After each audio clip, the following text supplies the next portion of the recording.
Hi, everyone. Welcome to Talk Back. We're a few days away from the selection on November 8th, and this is the last in our series of interviews of people running for office this election season. We always hear the expression, this is the most important election of our lifetimes. Well, is it this time the most important one? Let's find out by talking to four state representatives in Connecticut running for reelection who have their ear to the ground and know what's important and know what the voters are thinking about. So let me introduce them to you now. First, I see Representative Amy Berger Girvallo. Is it Girvallo or Girvallo? It is Girvallo. Girvallo. Thank you, Amy. And Amy represents the 111th District in Ridgefield. Then we have Christine Conley. Hi, Christine. Hello. Hi, Christine represents the 40th Assembly District out of Groton and Ledger. And then we have Quentin Williams. Quentin is at the 100th District out of Middletown, Connecticut, right, Quentin? Yes, good morning. Nice to see you. And then Jillian Gilchrist, who represents the district in West Hartford, the 18th district. Is that right, Jillian? That is right. Thank you for having All me. right. And you're all running for reelection. You all happen to all be Democrats. And we want to, first of all, let everybody know a little bit something about yourself. So, Jillian, why don't we start with you? Just give us a paragraph about a little bit about your background and your work in the legislature. Sure, wonderful. My background is I have my master's in social work, so I bring that skill set to the role of being a state representative. I was elected in 2018 and have served for 2 terms, so 4 years. I serve as vice chair on the Public Health Committee. I serve on the Appropriations Committee, the Judiciary Committee, and the Energy and Technology Committee. And my background is that I've done quite a bit of work throughout the state doing advocacy at the state legislature on issues that primarily impact women's health and safety. I have 2 children and I live in West Hartford. Okay, great. All right, let's turn now to Quentin. Why don't you tell us a little bit something about your background and work in the legislature? So very glad to be here. I appreciate the opportunity. Once again, I'm Q Williams from the great city of Middletown. If you've ever eaten in Middletown, you've probably eaten in my district. Professionally, I'm an educator, so an educator and administrator. So I help parents have stronger connections with our principal and their teachers and the resources within our four walls, and also help connect our scholars outside with other resources such as the Boys and Girls Club and other enrichment opportunities, whether music and YMCA, Boys and Girls Club, all that sort of stuff. I'm also teach one course at the University of Hartford, and in the legislature where I'm serving on my second term right now and running for my third. I am the chair of housing and just helped pass a bill to help expand rent commission authorities, which I'm really, really excited about. It's going to be one powerful way to make sure that renters have a voice in the process when their rents are increased in astronomical ways, and also serve on finance and on commerce. Okay, great. Nice to have you. And now let's turn to Chris Connolly.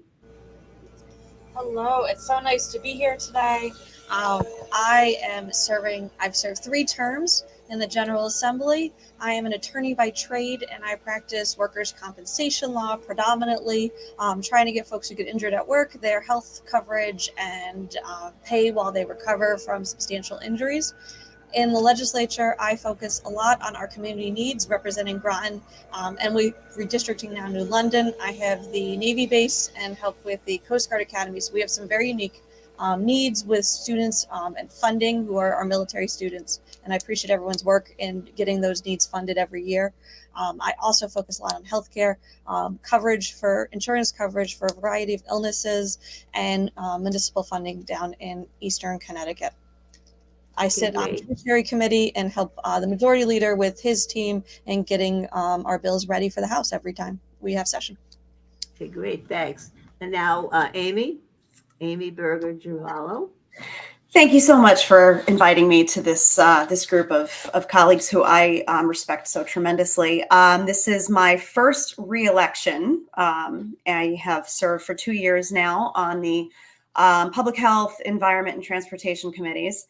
But my background professionally, I came from restaurant and retail before. So I was running some pretty big corporate restaurant and retail establishments. And then I moved into education. I was a behavior therapist for children on the autism spectrum. But all along, I have always been very active in advocacy within every community where I was living, locally, state, and federally. And in fact, came into my activism with a mom who was extraordinarily active and brought me to my first pro-choice march when I was in middle school. And so I have always had some sort of finger on that pulse, if you will. And that was kind of how I got my foot in the door locally, was through activism and advocacy. Great. So I want to start off by asking you a question that I don't think I would have asked maybe 4 years ago, 8 years ago, or ever, because I think in America, we always have this faith in our democracy and trust in the vote. And, you know, we've had some issues over the years about this or that election, but for the most part, we trust in our election system. But something is different now. And so I have to start out by asking you, and living in Connecticut, maybe we don't seem to feel it as much as some of the other states where there are so many election deniers, people who are denying that the election was fair in 2020, people who are claiming now that if they lose, it's going to be because the election was rigged against them. This is a new phenomenon over these past 4 years, and since Trumpism, I'll have to say. So I want to get each of your takes in your dealings with the public and working on your campaign. How do you sense this issue? Is it coming to the fore? What are your personal feelings about it? Is our democracy in trouble? What are your constituents saying? Is it resonating with them? Why don't we start with you, Quentin? That's a great question. And I think as a political scientist myself, if the indicators that we are seeing in America were in any other developing nation and they were developing their democracy, we would have strong concerns around the just survival and just foundational nature of whether that a democracy could survive. I think the misinformation that we're seeing, not even just on social media and on the internet, but even in our major TV broadcasting, leaves us for true concerns on just like how to protect again just the very nature of what I think are our fundamental rights. And I think the way to get past that is going to be both with data, but also with compassion, and really just I think almost using like a Socratic method at this point and just asking questions. So when people say that they distrust, like really dive deep in asking several questions to really get at the heart of what their concerns are, and recognizing that I think it really comes down to that there is a lot of need in our country right now. I mean, inflation is very high. We just went through a global pandemic that, I mean, hit us all, I think, in our souls, but also in our pockets and just in our relationships. So I think we have to develop a level of care and empathy in order to get past this. So can you answer the other part of my question? Is it something that you sense rising to the level of real importance in Connecticut? Or do you think here in Connecticut, generally we consider ourselves a blue state? We didn't vote for Trump. We have the impulse to support our democracy. Do you see that? What do you see with your? I mean, it's everywhere. It truly is everywhere. And I think if we have even just, I think, whether it's our neighbor or, I mean, I know Middletown is a place that I am very proud of, and I think we uphold diversity and democracy. But we are still, I mean, surrounded by neighbors that may not have the same views all the time, or if you go into some of the other areas throughout the state. So we are not free to just say Connecticut is safe. We are still part of a United Nations. So if it's hurting one of our states, it's hurting us all. Okay. All right. Let's turn to Jillian. So same question. And is it something that you actually talk about on the campaign trail, or do the people talk to you about it? Yeah, it's interesting. What I often hear at the doors, and I do hear it, is concerns for where our country's going. So when I door knock, I ask what issue is most important to you, and time and again, that's it. And so I think there's a lot baked into that answer, but certainly the misinformation, the divide people are feeling. I've been disappointed by the rhetoric in this campaign in particular. There just has been a lot of misinformation put out there. And when someone is lied to, if they don't know the context and they weren't part of the legislative process to understand everything that went into it, they're going to believe the lie they were told. So that's disappointing. And then to your question about, is Connecticut safe from it? We're not. Like I just said, we're seeing this misinformation spread in this election season. And in the community of West Hartford, we've had folks flyering, actually giving out misinformation about what's being taught in our public schools, in particular surrounding race and gender. So I think the solution to me is having those one-on-one conversations, because when people really get to know you as a person and you get to know them and can actually have dialogue, that's when we can move forward. And so there is the positive opportunity in a campaign to be able to have those one-on-ones at the door. Okay, great. Thanks. How about you, Chris? What are your thoughts on this question? I would say that I've seen a dramatic shift in behavior, violence, and threats since 2016, and not in the positive way, in the negative way. I think it's important that we all stand strong and that we do continue to do what we're doing, go to the doors, talk to people, and really encourage the people who have questions to ask questions, but discourage when behavior is inappropriate, be it our public forums, be it wherever it is, that you tell people that behavior is not acceptable. And I think a lot of times people fall in a rabbit hole of negative social media and think that behavior they see is acceptable to those of us in the state. And we all need to be very clear as to what's acceptable and what's not acceptable. I've had, many people this campaign cycle say to me, especially in the last couple of weeks, are you doing doors by yourself? I want to make sure you're not walking by yourself and being fearful of safety. I'm okay with my safety. I'm fine doing doors, but I appreciate when people look out for me and others. And I think we need to, when someone says something false, we need to say that is false. And we just have to hope that our constituents start listening to all sides, not just one area that is giving them false information and falling down these rabbit holes. I've seen a lot more, unfortunately, racism that I felt was just below the surface has bubbled up over the last 6 years, thinking that things were acceptable, which are not and have not been acceptable for decades. But those statements have been said and acts have happened, and it's just not acceptable for public officials or for any behavior in the public. And we all just have to call it out together and get through these times, just like we've gotten through troubling decades before. This is another troubling time, I'd say, for our country and for our state. Okay, thanks. How about you, Amy? What are your thoughts? One of the things that I have learned is to stop making assumptions. When I have gone to doors and even if I know that they're Democrats, they're part of my party affiliation, I no longer assume that you're either in or you're out, because I think that because of all of that misinformation that really is at the core of all of this, because of our very strange relationship now to data, because of the access that we have to finding information, we have collectively run into this issue where we don't know, many folks don't know if the data that they see in front of them can be trusted. And to Jillian's point, they believe the lie that they're being told. And to help folks to understand that data is data and these are the credible sources, the very first thing that you have to do is listen, and be, also to Q's point, you have to be empathetic, and you have to understand that when they are completely against everything that you stand for, or at least they believe that they are, you have to try and seek to understand why first.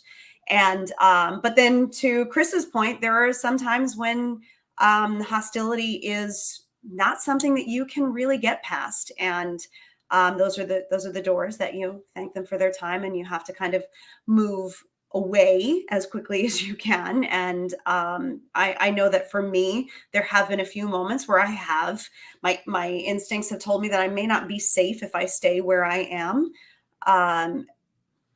Whether or not that is rational, I don't know. I mean, I'm going to trust my gut and get out of a place when I need to get out of a place. But if we can get folks to understand, I'm not here to beat you down with the information that I have. I'm here to listen to you. Now I will provide for you what the data is that I base my decisions upon, or what my actual voting record is, or, you know, whatever it is that we need to correct. And then if they're not open to that at this point, we just have to move on and find the folks who are, because I am a firm believer that if those who really are afraid of the undoing of democracy turn out, I do believe those numbers are higher than those who are not. And I think that we'll all be okay if everybody takes this seriously, who truly, truly believes that democracy is at stake. Okay. Well, let's move on to some of the really hot button issues that seem to be bubbling up in the country as motivating a lot of people to vote. And we hope so. Let's talk about the Dobbs case and the fact that for years, the Republican Party has worked masterfully through the Heritage Society and other groups to bring about a Supreme Court that is much more conservative than we'd like to think it should be. It doesn't really represent, I don't think, the views of all Americans in the majority, but we're here. And the Dobbs case came out. And question, how important is it an issue here in Connecticut? What are your constituents saying about it? How much do you think it's a motivating factor in getting people to vote? Are young people registering more and voting more? Are young women registering more and voting more? Are women in general so outraged by that decision that it's going to be the single issue that makes them vote more than what the politicians are saying now is inflation in the economy?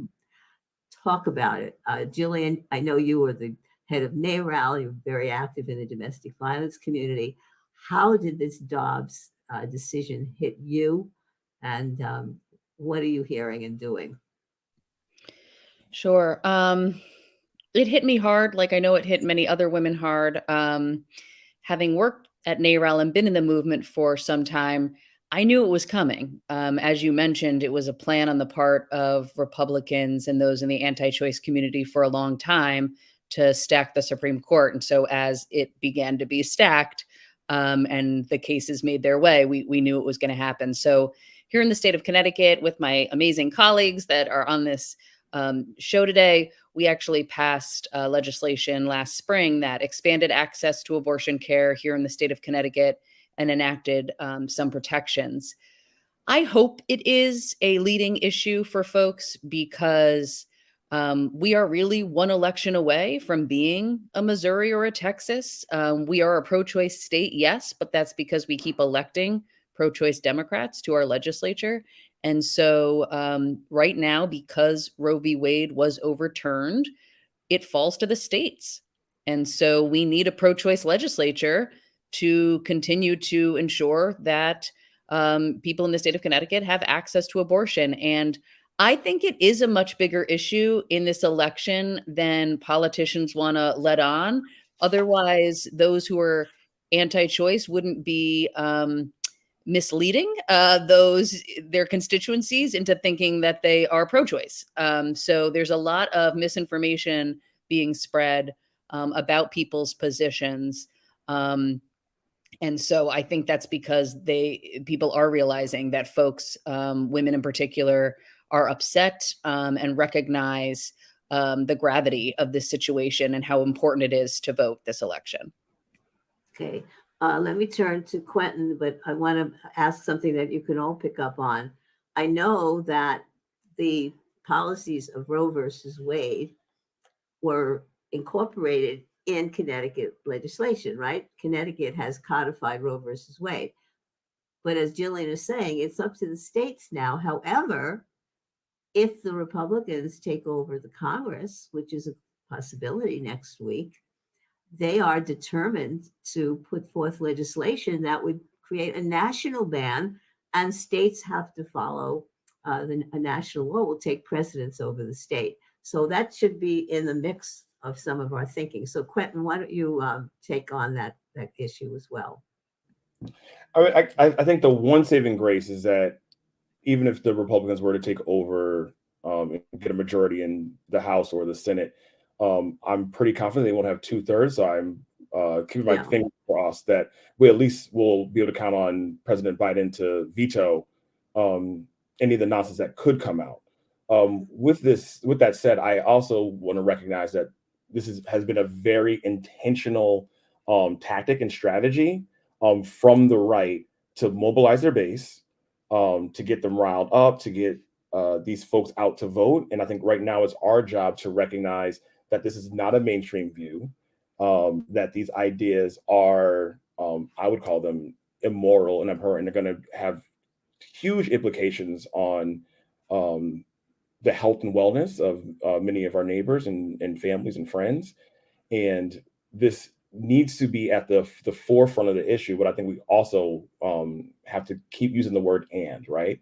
That this is a public health issue, and it is also an economic issue, along with the other economic issues that we're going through. Once again, the rising cost of energy, inflation, our need to protect our environment. All these things are really related, and I think this lack of choice, but also this very intentional policy making from organizations like ALEC that are, let's say, just pushing this through with very little analysis and care from some of the legislators in other states. So I'm glad that we have colleagues like the three that are here also on this interview, but we have to make sure that we are diligent in pushing back. Okay, let's talk to Chris now. So Chris, respond to what's been said, and also, is this something I'd like all of you to let me know? Is this something that is part of your stump speech or the main topics that you talk about when you're giving a campaign talk, Chris? So choice is something that I think is very important amongst female candidates, amongst female voters.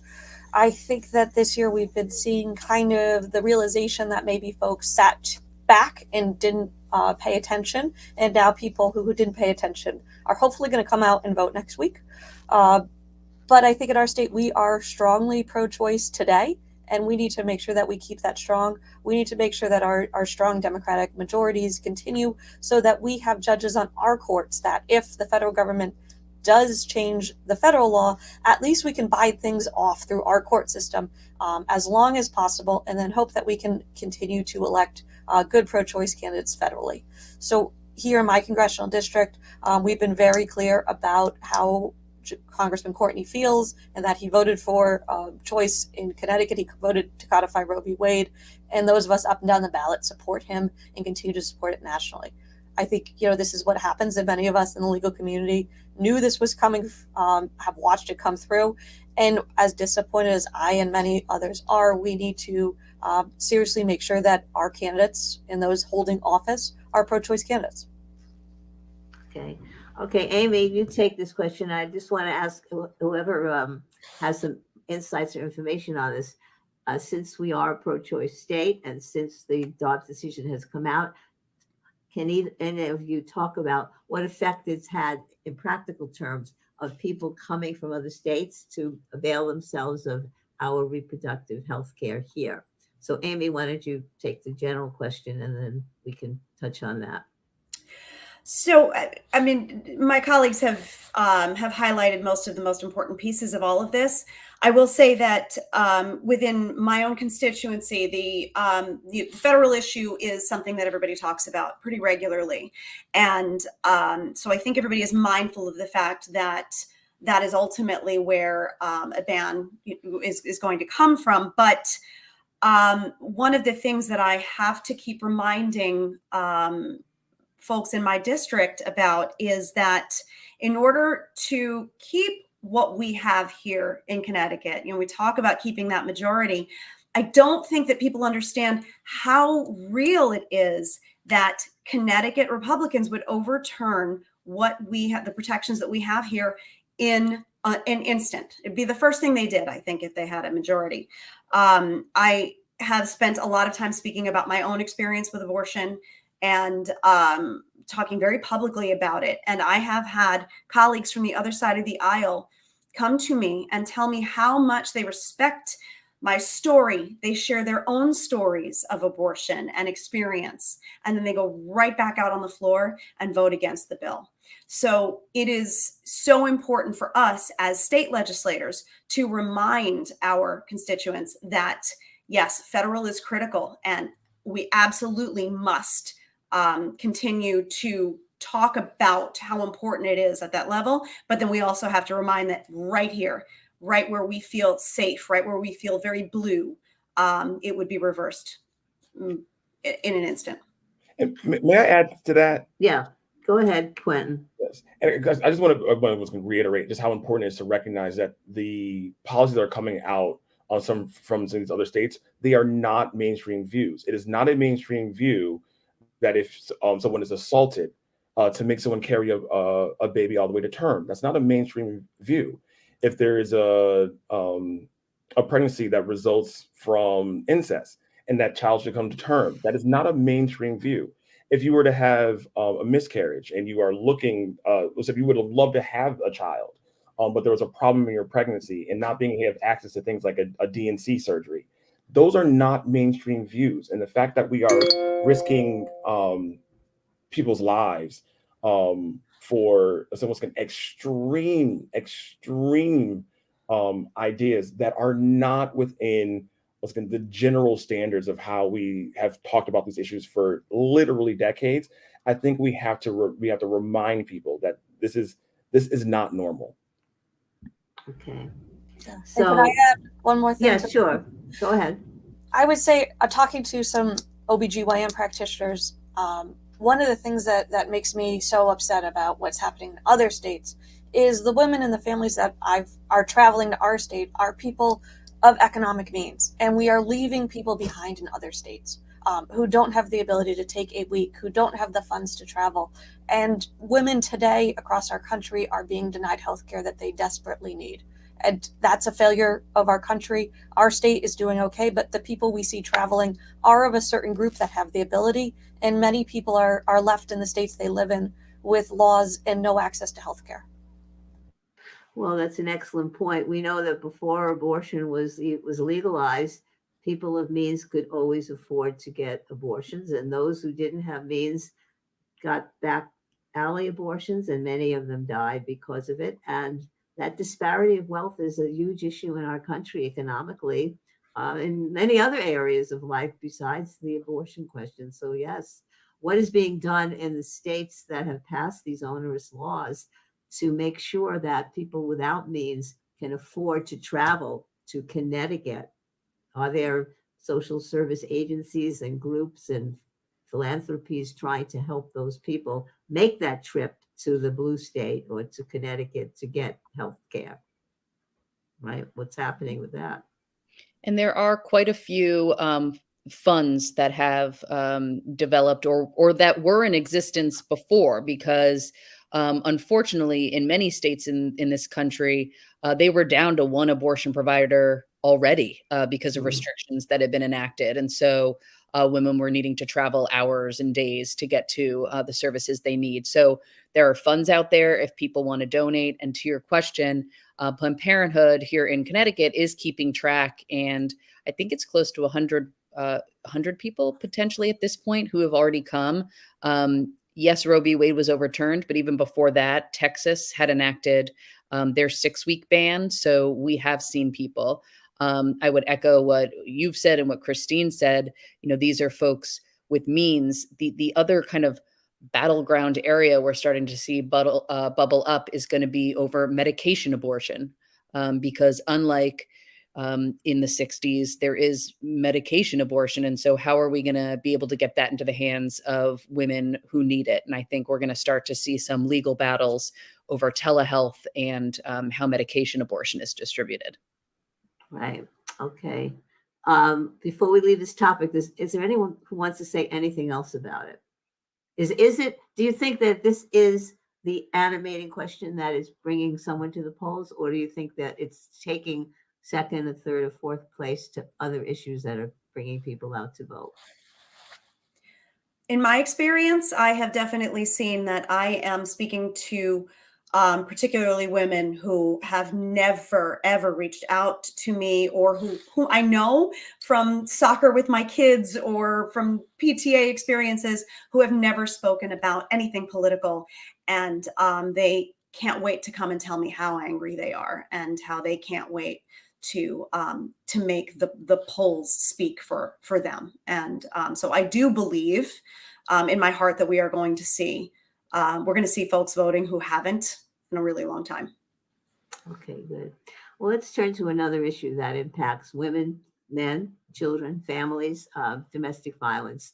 In the last legislature, you passed the Jennifer's Law that increased the zone of protections and coercion and other aspects of domestic violence.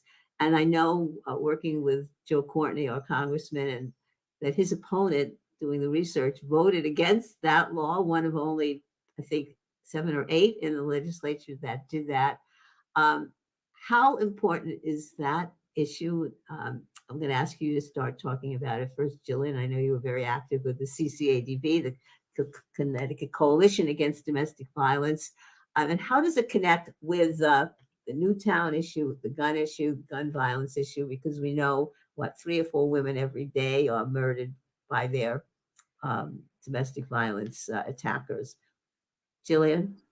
Yeah, it's an issue that needs to be at the forefront every single year. And so while so proud that we passed Jennifer's Law, it's a topic that's going to need to keep coming up. Most recently, the report that came out from the Maternal Mortality Review Committee has indicated that intimate partner violence and substance abuse are the leading causes of death of new moms here in the state of Connecticut. And so more needs to be done. It's pretty shocking that Joe Courtney's opponent was one of a few who voted against that important legislation. I don't see why our colleagues wouldn't want to continue to move the needle to get folks who are experiencing this type of victimization the support they need. But certainly the pandemic, as it impacted so many things, impacted those experiencing domestic violence and continues to impact them because of higher cost of living and stressors in people's lives. So I anticipate going into this legislative session that one of the asks, because I've been meeting with the various victims' rights groups, is going to be increased funding. Because there is such a high demand for services and not enough services to go around. So I think that's kind of the next area we're going to need to focus on. Okay, let me turn to Amy next this time. Amy? This is something that I have really been diving into, particularly over the last year. We have here down in this little corner of Connecticut, right in Danbury, the Center for Empowerment, which is an incredible organization that addresses domestic violence, sexual assault. One of the things that I feel I have to constantly remind folks about is that domestic violence, domestic abuse, this kind of assault, it doesn't have one appearance. It doesn't have one look to it. And most of the people who experience this, whether as an intimate partner or even as a child or someone who lives in the home, it doesn't look like some stereotypical vision of a family. And so there are so many people who are affected by this who you would never expect and you would be surprised by. Just last year, the Center for Empowerment fielded 2,493 unique individuals who reached out for help. Now, some of those are help on behalf of someone else, how to help someone who they work with or someone who they're related to or know. But out of a town of 25,000 people, that is a tremendous number. And I would expect that it is similar across the entire state, across the entire country. It is such a prevalent concern. One of the issues that I have been trying to raise some awareness on is that those who have been convicted of domestic violence, convicted of this kind of assault or abuse, can still pursue alimony from the person who they abused following a divorce. And I was having a really good conversation with the Judiciary Committee chair about this and what we could do to move it forward. And he's in support of that. But he encouraged me to talk to folks on the other side of the aisle about it. And in doing so, I met I expected this to be an easy, sure, I'll co-sponsor this, let's jump in. And instead, what I was met with were people who opposed supporting this because, and I quote one of the folks, I always come back to this and read it directly, how are these men supposed to get back on their feet without the support to which they are entitled? That to me is something that we have to change. We have to stop looking at it this way and start looking at those who have been abused as the folks who are entitled to help and to support. Okay. Chris, what are your thoughts? So for your original direct question, those of us in Eastern Connecticut are upset that Joe Courtney's opponent voted against Jennifer's law. Many of us are still upset and continue to be upset. I think with COVID, we saw a definite need in my community and across the state for services, and we need far more funding. Last night in Eastern Connecticut, there was a vigil for those killed in domestic violence, and the numbers every year keep growing. Every year, situations are horrific, and having folks locked in their homes in quarantine with violent partners certainly led to more increase of violence, deaths, and problems that children who witness this are going to have to deal with through their adulthood. And then we look at what happens with households that were unhappy and how the financial stress have made things worse and not better with COVID and with inflation. So there's a great need in my community and across our state to do more to help families, help children, and help victims leave a violent situation and get back on their feet. So there's a lot more work to do. Jennifer's law is a good law, and we have to continue to bind together to increase services for families and victims. Okay. Quentin, your thoughts on this issue? Yeah, I'm sorry. I just got to catch my breath for a second. I said I've been vocal about the proximity to family violence that I've had in the relatively recent past over the last about 2 years. One, I think you can even see the consequences of my own name change, where having someone in your life that continually wants to harm you and your family, and the impact that can have, where even hearing your own name can feel overwhelming, to put it nicely. And I've been very vocal about my mentee who it started off with violence in his home and then ended with him murdering his mother. And I think we have to have our values match the policies we make, the budgets that we make, because it's not enough to just continue to say that our thoughts and prayers are there. It's not enough to say our heart is with the families, and a lot of the rhetoric that often comes with things that could be preventable with things like supporting mental health, and with providing housing, and with making sure that people had high quality healthcare so they can get the medicine and therapy that they would need when they've been oftentimes victims themselves of trauma and abuse. So I can't tell you how important it is to support, like, a lot of the ideas that my three colleagues have talked about today, because I know firsthand how dire the consequences can be when we choose to just say how much we care versus actually doing something when we have the power to make change in our communities. Okay, well, that's very powerful thoughts.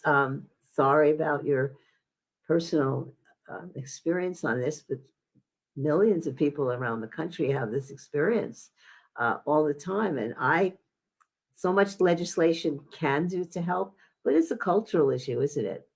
And the easy access to guns doesn't help that issue. Our macho culture, teaching our young boys and girls how to have healthy relationships is important.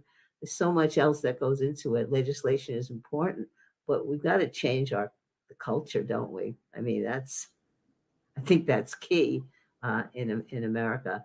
So I appreciate all that you're doing through the legislature, but there's a lot more that our culture needs to do to transform the way we treat one another. Absolutely. So now I want to just ask each of you, we've talked about a couple of important issues, but I want to ask each of you, what are the 2 or 3 main things? Somebody once said that when you're running for office, you got to have 3 points. You got to have 3 main things that you're talking about. What are the main issues that are coming up that are part of your stump speech, or what you're talking to your constituents about, and what they're saying back to you is important to them? Because we hear, again, from the Republican point of view, the only thing we have to worry about is inflation. They have no plans for how to fix it, but just it's Democrats' fault that we have inflation, right? That's the economic numbers came out today, and employment went up.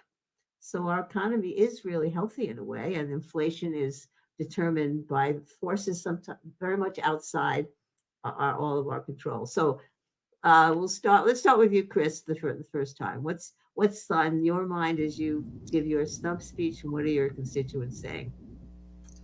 I think the first local issues that we generally talk about are local funding issues, needs in Eastern Connecticut as a whole or Southeastern Connecticut.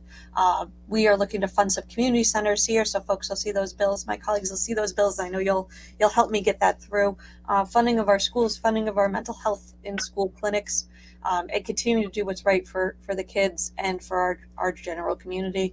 I continue to focus on access to health care, trying to get more physicians in Eastern Connecticut and get better coverage for our healthcare needs is a big part of what I've done and continue to do. And then with climate change in Eastern Connecticut being a coastal community, funding and planning for the increase in water and planning to strengthen our coastal resiliency is something that I'm focused on. Great. Okay, Amy, what about you? What are you talking about? I think we have to do a better job of we already do a better job on this side, I think, of giving our voters more credit than perhaps the other side has done. We can be concerned about affordability and rank that among our concerns at the same time as we are worried about our rights and equity and democracy and all of that. So when we're talking about when I'm knocking on doors, I am definitely getting a lot of jobs and a lot of gun violence prevention and a whole lot of climate change and that clean water, clean air. These are the issues that I always thought were going to be the most critical issues for me as a mom, as I look to try and make the world a better place for my kids and leave them something that is livable. But we can have the conversation about affordability as well. And I think that we have done such a wonderful job here in the state, and you see the numbers of what's happening in the federal government right now. The stories that we hear are not real. They're not. There's nothing tangible that's being told from the other side, but it doesn't mean that we're not sympathetic to understanding that affordability is a very strong concern, and it's a strong concern across all types of communities in this state. So I do believe that we're having more honest conversations about how these things intersect, these human rights issues and democracy issues, along with affordability. I think we're doing a much better job of that on this sort of blue side of the fence right now. And I would like to see that continue, because we have to give our voters much more credit for being able to talk about two different things. Right. Okay, great. Quentin, how about you? And not just because I'm housing chair, but I'm definitely going to be taking a housing first approach. I think if we are looking at where people are living or where they can't live, it will give major indicators on a lot of the other issues that we're talking about. Education, job development and growth, economic development, public health, so on and so forth. I think the right now it is very clear we do not have enough housing around the state for all budgets, whether for our most affluent, there's not enough houses for them and like having the choice where they want to live, and there's also there's clearly not enough for those on the opposite spectrum that need more affordable options, and we cannot grow our economy without having more housing, period.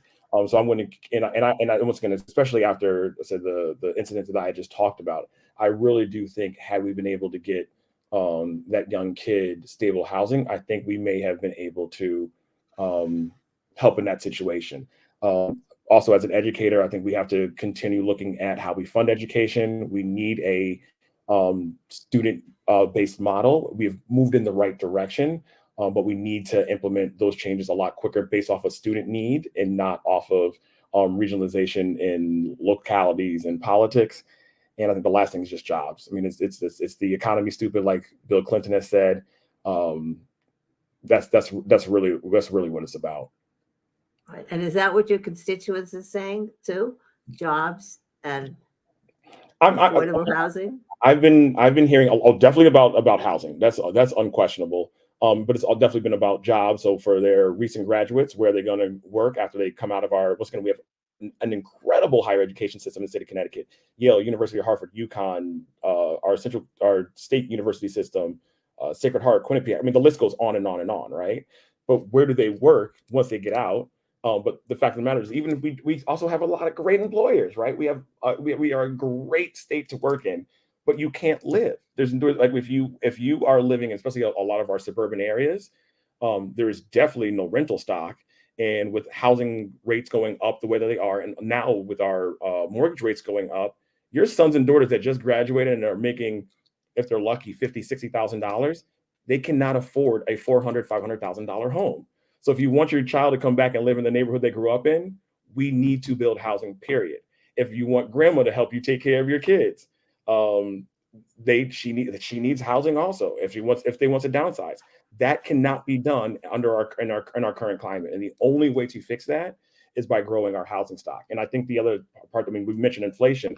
The main driver in inflation right now is not just energy costs, it's not just effects of COVID and so on and so forth. It really is corporate greed, right? Many of our corporations are receiving record profits, even while we're saying that things are really, really tough. So what is driving up prices right now? It is making sure that shareholders are getting their money first, and then we're trying to take care of the community second. Okay, great. You'll be happy to know that we had a candidate forum in Colchester at our AARP organization a few weeks ago. And Quentin, it was 3/4 of the entire forum was on affordable housing. Those were all the questions. So you'll be happy to know it's top of mind for a lot of people. All right, let's finish that discussion with Jillian. Sure. Probably because of the work I do, but also my constituency is most focused on Roe v. Wade being overturned and ensuring that Connecticut remains a place where women can access abortion safely. So that comes up quite a bit, and this fear for people's daughters. You know, I've had many a person start to cry while talking to me because they're just fearful for what comes next in this country. The environment is also a big topic of concern in my district. Waste management, just more investment in efforts to prevent climate change. And then there's a recognition that Connecticut's done a good job of getting ourselves back on track financially. And so in my community, there's conversation about making Connecticut a more equitable place to live. And so that does encompass the education pieces that we've heard about, the housing, mental health. And so just conversations about how do we invest in important services for the state. Okay, great. Well, I really appreciate all of you coming. I wish you the best of luck in your elections on Tuesday. And I would like each of you to just give me a final summary statement of yours, what you would most like to say to the voters today in advance of the election on Tuesday. We'll start with Quentin. Once again, just want to thank you for this Yeah. opportunity. Get out and vote. You need to call your friends, text your friends, update your social media presence. The way for us to win in Connecticut and throughout this entire country is if the higher the turnout, Democrats win. When we have low turnout, Democrats lose. It just is that simple. We need each and every one of us to remember all the things that are on the ballot this year: reproductive justice, affordable housing, fair jobs for everyone, healthcare to remain healthy and take care of your family. Every single thing is on the line. And once again, just a year or two ago, they would have said that something like Roe v. Wade was safe and that would never ever change. And here we are now having to make the votes that we had to make last session because everything is on the table. So I want to encourage every single person to make sure that they bring everyone that they know. This is going to be a game of just of an overwhelming tidal wave. Thank you. All right, Chris, how about you? So everyone make your plan to vote. And when you are there, don't forget to look for the early voting question. And for early voting, yes is a yes for early voting. So we all need to make sure that we're voting, our neighbors are voting, our coworkers are voting, everyone in your household is voting this year, and vote yes for early voting so we can make it easier next year for everyone who has difficulty getting to the polls, so that voting is easy, accessible, and equitable for all of our residents of Connecticut. Okay, great. And Jillian? I would echo my colleagues. The only way that you can impact change is to vote. And if more people did vote, we'd be able to make greater change. So I would encourage you to make that plan and get out there and vote on Tuesday.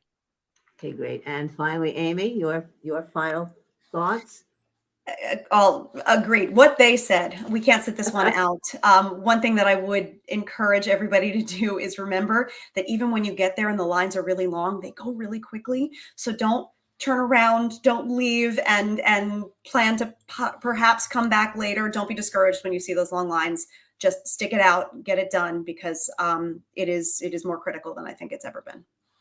Okay, well, thank you all so much again. We're going to see everybody next time after the election. We hope we're celebrating Tuesday night, Wednesday morning. And again, good luck to each of you. And thank you for your service to the state and your communities. Bye. Take care. Thank you. Bye. Thanks. Thanks.